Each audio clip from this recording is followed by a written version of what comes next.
ये कहानी है श्याम नाम के एक चोर की। श्याम अपने काम में इतना माहिर था कि उसे पकड़ना मुश्किल ही नहीं नामुमकिन था। अरे बहन, ये हार देख रही हो? ये मैंने अभी अभी खरीदा है। अरे अरे, ये क्या? मेरा हार कहाँ गया?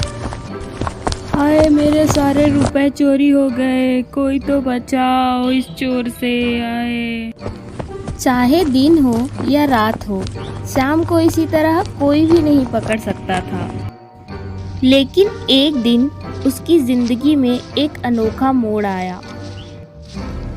एक रात चोरी करते जाते समय श्याम को एक पुरानी हवेली दिखाई दी। उसने सोचा, इस पुरानी हवेली में क्यों ना चोरी की जाए। श्याम पुरानी हवेली में गया, जहां चोरी करते समय उसे एक अजीब सी घड़ी दिखाई दी। घड़ी बहुत पुरानी थी। घड़ी बहुत ही सुंदर थी। उसने उस घड़ी को चुराने का सोचा। ये घड़ी तो बहुत कीमती लग रही है, इसे चुराना तो बनता है। घड़ी चुराते ही श्याम का हाथ घड़ी के कांटे पर पड़ा और श्याम को महसूस हुआ कि कुछ अजीब हो रहा है।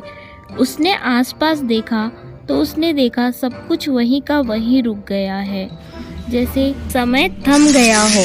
उसने समझ लिया कि ये घड़ी जादुई है और इससे समय को रोकने की शक्ति। अरे ये तो कमाल है, अब मैं बिना किसी डर के चोरी कर सकता हूँ। श्याम ने घड़ी का उपयोग करना शुरू किया। जब कभी भी वो चोरी करने जाता, घड़ी का टाइम रोक देता और आराम से चोरी करता। लेकिन धीरे धीरे उसे लगने लगा कि कुछ गलत हो रहा है। हर बार टाइम रोकने पर ये मेरे साथ कुछ अजीब सी घटनाएं क्यों हो रही है। मुझे ऐसे लगने लगता है जैसे कोई साया मेरा पीछा कर रहा हो। मुझे जल्दी ये राज समझना चाहिए। एक दिन श्याम ने एक पुराने पंडित से मिलने का फैसला किया, जो जादुई चीजों का ज्ञान रखता था।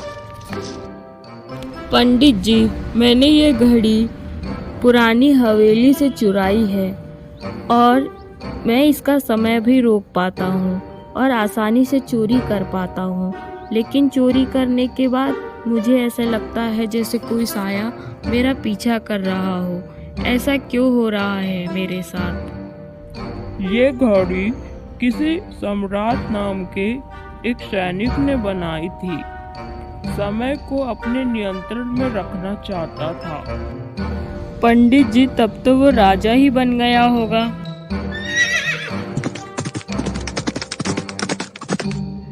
उस सैनिक का लालच इतना बढ़ गया था कि उसने समय को रोककर राजा को मार दिया। राजा के मरते ही वो घड़ी भूतिया हो गई और उसने तुरंत ही उस सैनिक को मार डाला। ये घड़ी खून की प्यासी हो चुकी है, इसीलिए ये सबको मार देती है। लेकिन तुमने इसका इस्तेमाल सिर्फ चोरी करने के लिए किया है, इसीलिए तुम्हारा बुरा समय धीरे धीरे आ रहा था। तुम्हें इस घड़ी को वापस हवेली में रखना होगा। मुझे नहीं पता था इस घड़ी का इतिहास इतना भयानक है। मैं इसे वापस रख दूंगा।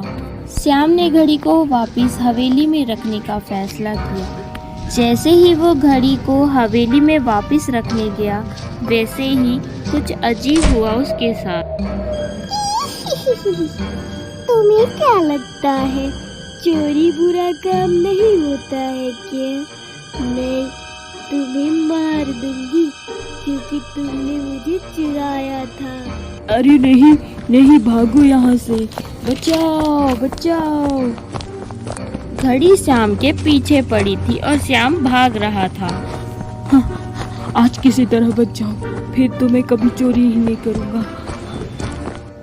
इस तरह घड़ी वापस रखने के बाद श्याम अपने जीवन में सुधर गया और उसने फैसला किया कि वो चोरी हमेशा के लिए छोड़ और एक ईमानदार व्यक्ति बन जाएगा।